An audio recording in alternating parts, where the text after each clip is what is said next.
I'm in the capital of Indiana, a city with a very famous speedway and a knack for reinventing itself. We thank the underwriters of John McGivern's Main Streets, because without them, we couldn't make this show. There's always something shining bright in Sun Prairie, Wisconsin.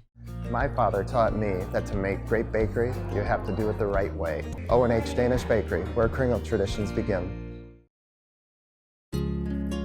Yes, Greendale is beautiful on the outside, but it's what's inside that counts.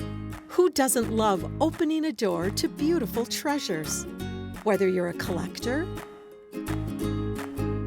in need of the perfect gift, or would like something special for yourself. Come on in. You just gotta see Greendale. Visit Oconomowoc. Lakes, festivals, shopping, dining. The heart of Lake Country. Your community's best selfie spot is your type. The Wisconsin Northwoods are calling. One word, one place. Minocqua.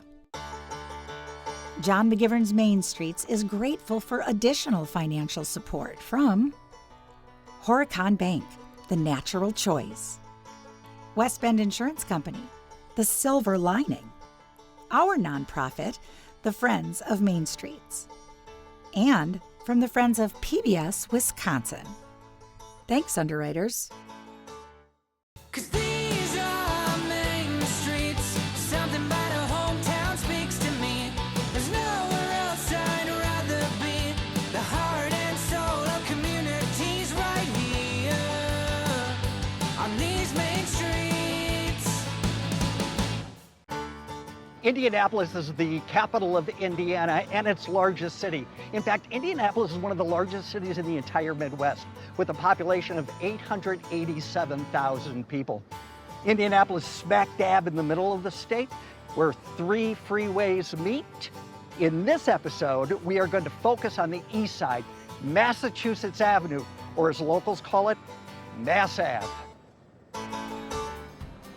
We have a fun twist on the history of Indianapolis with its many nicknames, but we need some props. Yes. Did you bring my postcards? I did. Here we go. Indy. All right, perfect. Short for Indianapolis, which is named after the state, which is named after the Indians because Native Americans have lived here for centuries. It's the first. Yep. Oh, next one. Indianapolis, the Circle City. Yes, so back in 1821, they designed it with a circle in the center. Right. Monument Circle. You right? got it, yes. Hold, please. The racing capital of the world because it's home to Indianapolis Motor Speedway. Yes, and of course we all know the Indy 500, Sure. but they also have a NASCAR race, the Brick 400. Is that right? Yes. Hold on. I love this one. Crossroads of America. I mean, Indy is so centrally located, right? So it makes sense that it really became a transportation hub once the railroads came. Business was booming, but like a lot of cities in the Rust Belt, decades later, guess what? It was hard times. Plants were closing, jobs were lost, big employers left town. But this is how they earned their next nickname, Diamond in the Rust. Diamond in the Rust. Makes sense. Isn't that cute? Yeah. Because they always found a way to bounce back. What we're going to focus on is the northeast area, Massachusetts Avenue, which used to be a big manufacturing center. Now it's become a great and fun and cool. Do you want to go? Great, fun, and cool? Yes. Come on. Yes. Did you ever meet anyone and think, he's got the best job in the whole world? And what do you do for a living? I lead walk and talk, so walking history tours all over the great city of Indianapolis, and it's my favorite thing to do in the world. And this is your full-time job? Yeah, that's what I do. I do like 10, 12 different neighborhoods here in Indianapolis, so all over the city. Where are we right this minute? Right now, we're on Massachusetts Ave, so this is all interconnected by our cultural trail. Yeah. Indianapolis, about 15 years ago, decided, let's try to prioritize the pedestrian and reconnect downtown Indianapolis. And the cultural trail does that. And I think that's one of the things that really helped bring this downtown district back. It feels very cool down here, doesn't it? No, it is. This is where the cool people are, so welcome.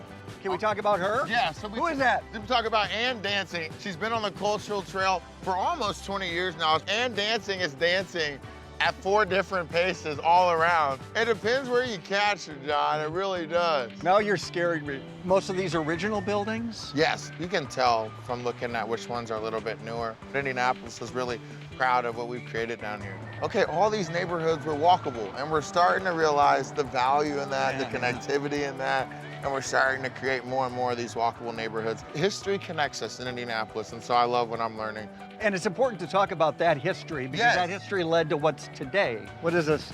The Mirage, Shriners Temple, the largest in the country. This one went up in 1909. And still active? Yeah, still active. Still shows there almost every single weekend, and so it's a big part of our city. I never want to leave. I never want to go anywhere else. I love this place. I love learning about this place. I love learning about its people. I think it's the greatest city in the world. And I'll tell people that all the time. perfect job for you. Yes, it is. Every day I get to learn more about my city, my community, and myself.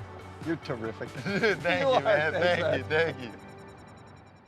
On Mass Avenue, you're bound to run into famous locals, and let me tell you something, they are larger than life. Kurt Vonnegut, author of Cat's Cradle, Slaughterhouse-Five, born and raised in Indy. Mari Evans, who was an author and a poet who came to fame in the 1960s and 70s, and her work emphasized African-American culture and social justice. And Reggie Miller, who played for the Indiana Pacers for 18 years. He was one of the greatest shooters in the history of the NBA. Yeah, and no wonder. He's 60 feet tall.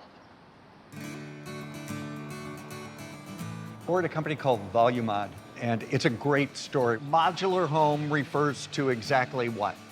Basically a product that's built in modules, sections. How long does it take you to build a house? We're able to produce a module from framing the floor to a finished product in about 13 working days. 13 working days. That's kind of remarkable, isn't it? It is crazy, isn't it? Yeah. And let's talk mission. Yes, our real mission is to restore hope. We want to increase affordable housing in Indiana, which is a huge crisis nationwide.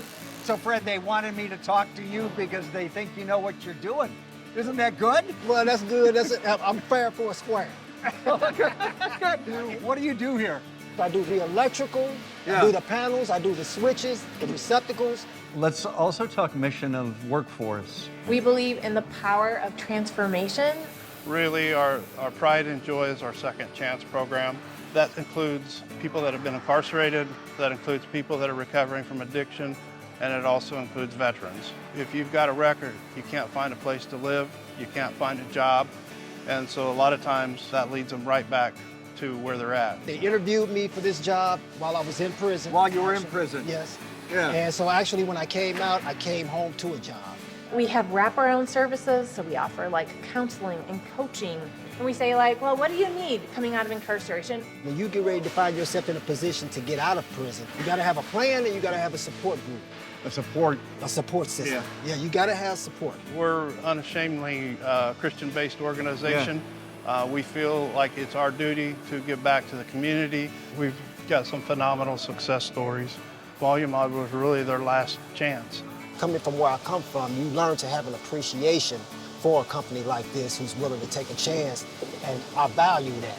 I mean, it makes you just want to come to work. We have found another nickname for Indianapolis, Naptown. So back in the 20s, this area was a really big jazz scene, and black musicians shortened Indianapolis to Naptown. The locals are reclaiming it, as you can see here at Nap or Nothing. So grab a t-shirt, grab a hat, just get back to it because there's no time for a nap. I am in the oldest continuously operating shoe store in the country. I think I want to try these on. What do you think? Come on. I bet we can find help because this place is known for its service.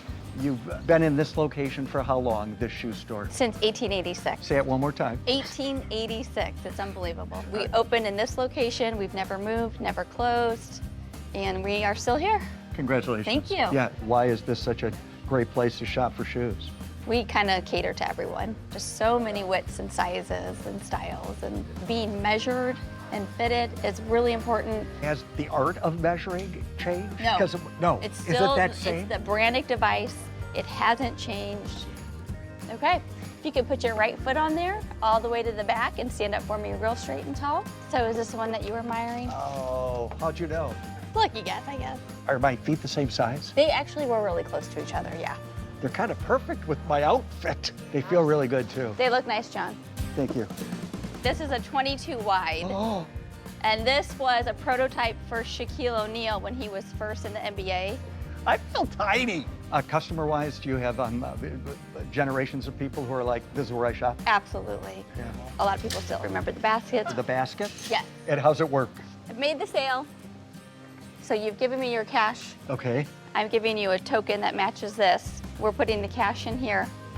This is the actual cash box. This is the cash box. Now we are sending it up to the office staff so they can check it and wrap it and make your change. And when were they put in? 1920s. A lot of people still enjoy it. I've never been in a place that had a shop bird. In the basement, we have all the handwritten receipts. $68 and a size 12B. Aisle after aisle. Yes. Just full of thousands of pairs of shoes. What are your hopes for the future? It's definitely a legacy business, and we just hope to keep it going as long as we can. With your best shoe, you are your best you. From 1974 to 1999, the Marketplace Arena stood downtown, and it looked like this. One of the world's greatest performers gave his last performance right here.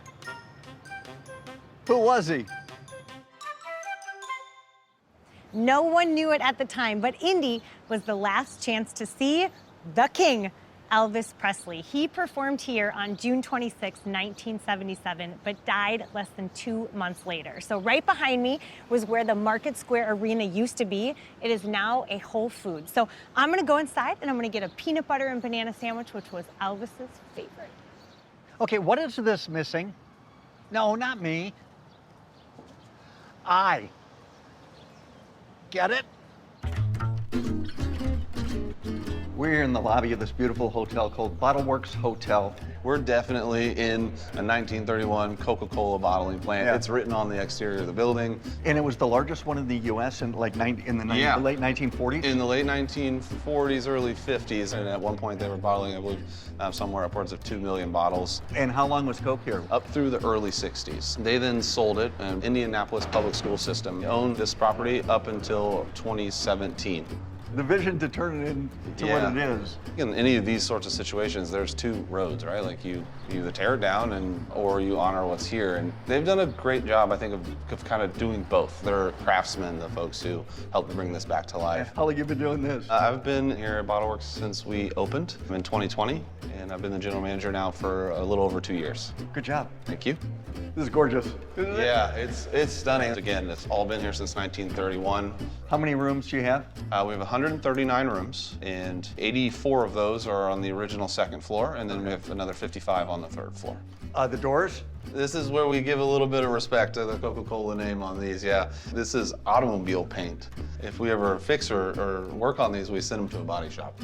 Yeah. All of our rooms are decorated in a similar fashion. The focus is just being comfortable and welcoming and warm, you know. What a great complex this is. This Coca-Cola bottling plant district is 12 acres, and what was happening in what you call the garage? So that was truly the garage for all of the trucks. And then recently, it's become something quite different. And there's over 21 different food and drink vendors in there. In tangent with the hotel itself, I mean, it makes the district a space that you don't need to leave. There are large employers and there are large employers. This is Lilly. We all know Lilly. It started here in 1876 with 3 employees. Today, it employs over 12,000 people in Indianapolis. Lilly is well known in this community for supporting the community. So if you're exploring Indianapolis, take a look around. You will see signs that say supported by Lilly. What is this restaurant? What do you serve? So we are a Thai craft cocktail bar and traditional Thai food. What does that include? So traditional Thai food is something that we all grew up, enjoy eating together and cooking together. It's authentic and traditional, and it's enjoyable by my family and hopefully the Indy community. Right. So, but it's always been my dream and my family's dreams to have a place like this. Is there family involved? My mom and my grandmother.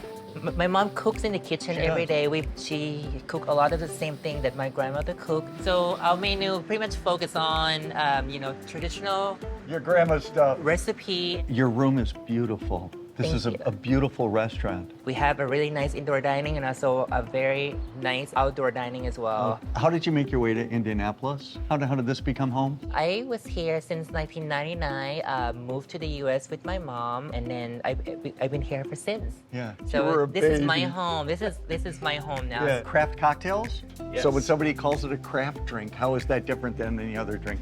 I would say craft is just much more intentional. We are not just throwing ingredients in a tin. There's lots of research and development. It's gonna get some pineapple juice, some jasmine honey coconut cream. It's important that people are coming here and being able to get something that they're gonna enjoy, that's gonna be fun. Look at that. Yum. So you make bartending seem like an art. It is. It is. Hi. The drunken noodles. And this dish usually served pretty spicy. I like spicy. Not crazy spicy, though. This is getting interesting. This, just so you know, is my favorite part. And this is our pad thai. Probably the most popular dish from Thailand here in the States. Yeah. And in Thailand, we definitely like to do communal style. That's how we do it in Thailand, is just share everything. Terrific pad thai. Thank you so much for opening your doors to us. Thank you so much for coming, John. Congratulations. The east side of Indy has these cozy little neighborhoods, and then all of a sudden you come across this grand brick building and you're thinking, wow, what is that? When it was built back in 1864, it was one of only 3 federal arsenals where they housed weapons from the Civil War and the Spanish-American War. Well, ever since 1912, guess what? It has been a high school. Arsenal Tech, and it sits right here on 76 acres of land. I think it looks more like a college, wouldn't you say? It's just awesome. Think about it. There has been more than 100 graduating classes through those doors. I mean, I'd say they put the old Arsenal to good use. What's Indy Fused Glass? Indy Fused Glass has been in the building about 7 years. We think it's a great complement to our nonprofit Glass Arts Indiana studio. We're promoting all versions of creating with glass. So Nice. Indy Fused is all about learning how to fuse glass into compositions. The gallery is where our artist members can sell their work. And the other studio? Glass Arts Indiana, we're a nonprofit, and we teach furnace working. So it's got a big tub of hot glass running at 2,100 degrees, and we teach you how to create with molten glass. How great is that? What am I making? A flower. A flower. Yep. So Okay. the 3 big rules are always level, always turning, and then keeping our hands in the shiny area. This is the furnace. This is where all the glass is. It's currently set to 2,100 degrees. Jeez. So always set your pipe on that back corner, and eventually you'll see the glass winding up on the pipe. Okay. So we'll come back here, we'll cool the rod, and then I'm gonna move over to this table. So that's step 1. So we'll come over here in the reheating chamber so that we can put on the stem color. We'll just kind of lay the glass in there and give it a good roll. We'll melt all that back in. And then we'll come back over here. We're just gonna go nice and level on the table. All right, that's probably good and cooled. So we'll head back over to the furnace. I need another glob of Yep, glass. exactly. So we're just gonna Okay. coat the whole thing again. So Yikes. nice and level, keep it turning. And then you go straight up and down. And then letting it land on the red mix. Oh, that's what we do. And then we'll go cool the rod. Okay. Turning? Always. Okay. Don't yell at me. We're gonna start heating in petal color. Okay. And then I'll have you take a seat at the bench. You'll be sitting with the tweezers. I can do We're gonna- nothing with my right hand. We're gonna Nothing! stack Are there no left-handed glass works? Well, we No! we force you to be right-handed. Oh, I'd be so good with All right, hot glass, there you go. So we're gonna start off just by doing little pinches. Oh, I'm weak in this hand too. Oh, Lord. All right. And then once we pinch all the way around the edge, and we'll start pulling and stretching out that flour. Nice and even all the way around. Now we're gonna start kind of pulling away from us, kind of flaring. And then at the very end, we'll do a big pull, and then I'll have you head back here, and then give it a light little tap right there. There you go. Nice. That's it. Easy peasy. Good job. That was really good. You're a great teacher, too. Thank you. What's nice about glass, you never learn everything. There's always something new to work in with your glass. John McGivern, glass artist. I made this. I haven't made a dent here at the CCIC. There are over 150 tenants. One of the most famous artists here from Indianapolis is Martha Narwhal. She takes ink and she drips it in water, and then she transfers that ink to paper, and she has her own style of impressionism. It's really beautiful. There is a high-end furniture store where they make the furniture, and there's painters and there's jewelers.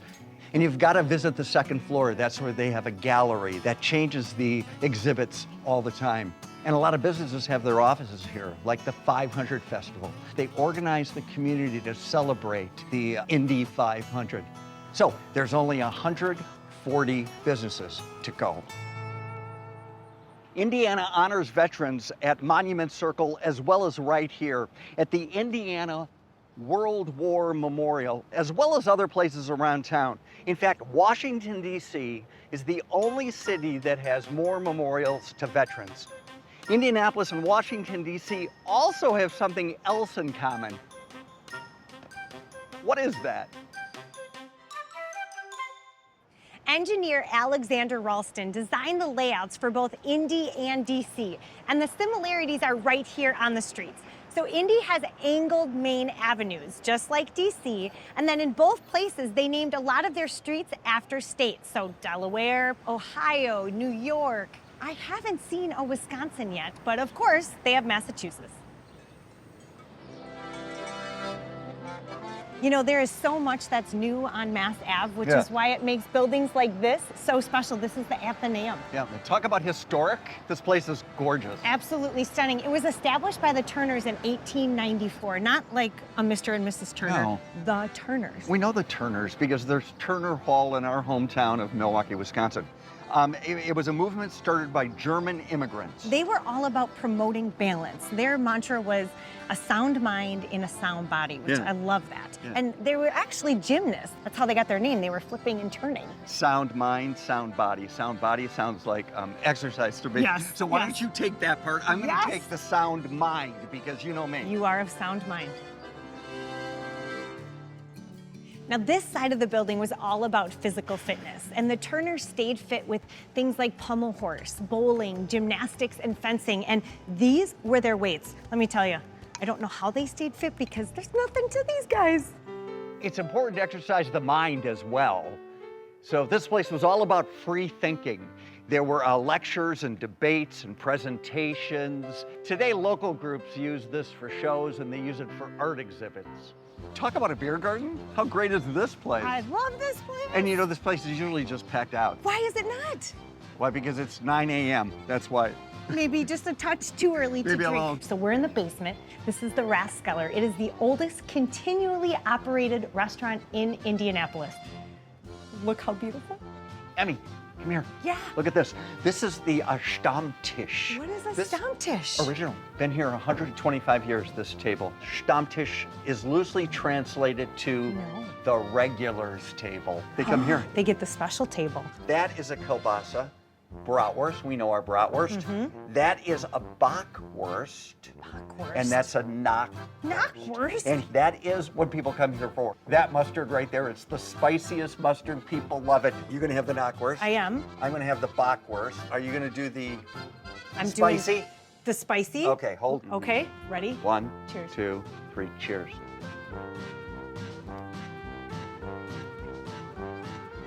I love it. Do you like it? I do. Do you need water? It's a whole water. John, where'd you go? We sure have seen a lot. We've done a lot. And we have only covered the northeast side of Indianapolis. It's a good thing we narrowed it down, because Right. this is not Naptown. This is like, No. stay awake and go see more stuff. So let's go see the west side. No, Yeah, come not on. this season. Oh, next season. Yes. Perfect. There's nowhere else I'd rather be. The heart and soul of communities right here. All right, sweet. Are we rolling? What are we Go. doing? Let's go.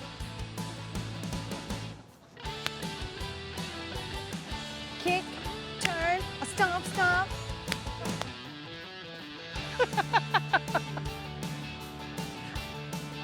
This may not happen, just so you know.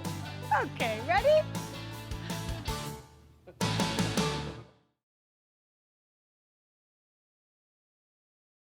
We thank the underwriters of John McGivern's Main Streets, because without them, we couldn't make this show.